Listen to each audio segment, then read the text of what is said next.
بسم اللہ الرحمن الرحیم۔ گلے کا بند ہو جانا، یعنی گلا بند ہو گیا، آواز بیٹھ گئی، آواز نہیں آ رہی، بعض کا درد ہی ہوتا، بعض کا درد بھی ہو رہا ہوتا ہو، ایسا مریض آیا جس کا گلا بند تھا،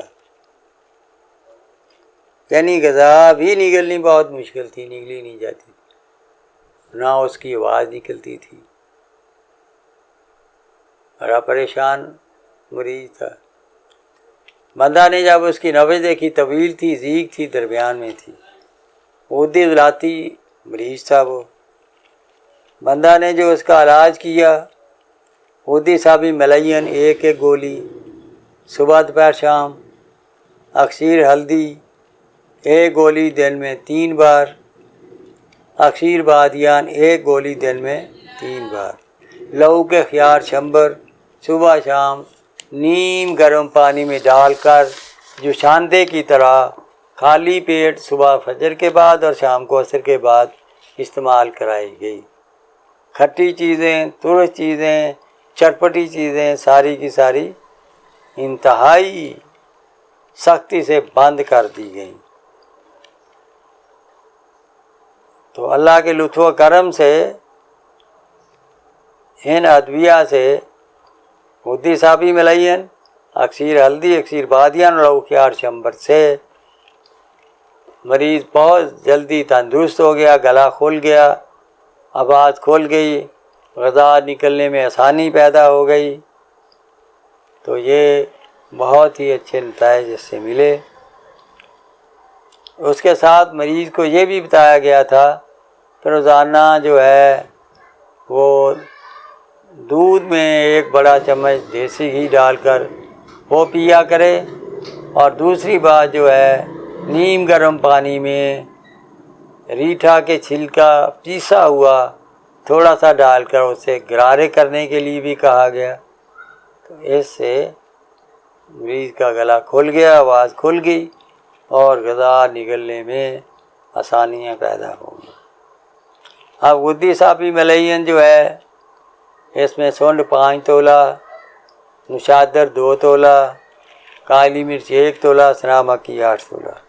سنا مکی کی ڈنڈیاں نکال دیں، پھر چاروں کو گرائنڈ کر لیں، گرائنڈ کر کے تھوڑا سا پانی ڈال کے نخودیاں گولی بنا لیں، 1 گولی صبح دوپہر سے۔ اکثیر ہلدی، ریٹھا 1 حصہ اور ہلدی جو ہے 3 حصے،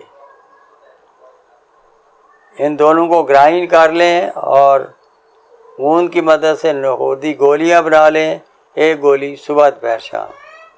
اکثیر بادیان، سونف، ہلدی، ملٹھی تینوں عام وزن علیحدہ علیحدہ پیسی ہوئی، تینوں عام وزن ملا لیں، پھر گوند کی مدد سے نخودی گولیاں بنا لیں، یہ ہے اکثیر بادیان۔ اور آخر میں لو ہے وہ نسخہ لہو کے خیار چمبر، اس میں اناب 100 گرام، سپستہ یعنی لسوڑیاں 100 گرام، سونف 100 گرام، ملٹھی 100 گرام۔ رات کو ان کو توڑ پھوڑ کریں اور 3 کلو پانی میں بھگو دیں، ساری رات بھیگا رہے۔ صبح ان کو پکائیں، اتنا پکائیں کہ 3 کلو پانی جو ہے وہ کم ہو کر صرف 1.5 کلو پانی رہ جائے، پھر اسے اتار کر رکھ لیں۔ جب یہ نیم گرم ہو جائے، اس میں ہاتھ ڈالے جا سکیں، پھر اسے خوب مسلیں، خوب مسل کر ادویہ کا اثر جو ہے وہ پانی میں نکال لیں۔ پھر ان ادویہ کو دونوں ہاتھی کی ہتھیلی میں پکڑ کر خوب نچوڑ کر یہ ادویہ نکالتے جائیں، اور اس طرح ساری ادویہ نکال دیں۔ جو پانی ہو وہ پانی بچ جائے، اس پانی میں 375 گرام عمل تاز کی پھلیوں کا گودا نکال کر ڈال دیں، پھر اسے 1-2 بار سینک دیں، اس کے بعد اتار لیں۔ جب نیم گرم ہو جائے مسل کر اس کے چھلکوں سے اس کا گودا سا علیحدہ ہو جائے گا، اس کے بیجوں سے اس کا چھلکا علیحدہ ہو جائے گا، پھر اس جو ہے آپ کپڑ چھان کر لیں، اس کو کپڑے سے چھان لیں، اس طرح کپڑے سے چھان کر صاف ستھرا لیکوڈ آپ کے سامنے آ جائے گا۔ پھر اس میں 1.5 کلو چینی ڈالیں اور ہلکی آنکھ پر رکھ کر پکاتے رہیں. جب لو کے قوام پر آ جائے، لو کا قوام جلا مجون سے پتلا ہوتا ہے، جب لو کے قوام پر آ جائیں تو اسے اتار لیں. اور یہ ہے آپ کی لو خیار شمبر، جو صبح اور شام جو ہے نیم گرم پانی میں اس کا 1 چمچ ملا کر نیم گرم پینا ہے. یہ ہے ایسے گلے کا آواز جو بند ہو چکا ہو، جس سے آواز نہ آ رہی ہو، جس سے غذا نگلنا بھی مشکل ہو چکی ہو. انشاءاللہ ایسا کرنے سے کامیابی ہوگی. غذا میں وہی پھر ضروری ہے مکھن، بادام اور دودھ. مکھن میں ترسی نہ ہو، صاف ستھرا مکھن ہونا چاہیے، ورنہ فائدہ نہیں ہوگا.